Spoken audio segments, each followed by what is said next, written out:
And this was the word of the Lord.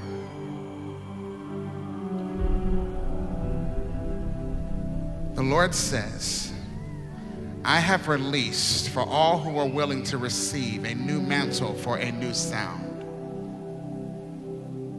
The sound of the earth will shift and is shifting in response to the sound being released in the heavens. And that which will usher in the next wave of glory and move of God, I will deposit in those who are willing to receive it. Many have been in a season in a place of frustration, and you've been sensing that there's more, and you felt as if you can't find me. It is because I am inviting you to find me in a new place.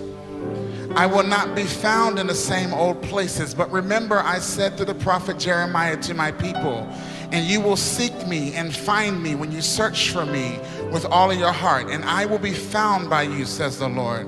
For many, you'll find that my office is at the end of your rope.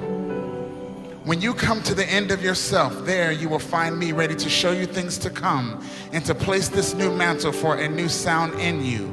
Get ready. With this sound will come manifestations and demonstrations of my glory and power. Entire regions will be set free and shifted at once. Nations await. Open your heart to hear, for out of the broken ones will come a sound that will usher in a kingdom revolution within this generation that will reverberate for generations to come and usher in my return, declares the Lord. Is there anyone in this room who's willing to receive that sound tonight? I want you to know tonight that if you're open, if you're really open, that sound is already in you.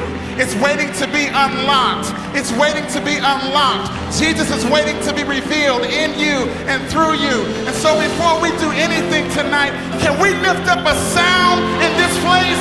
Not just a shout, but a sound.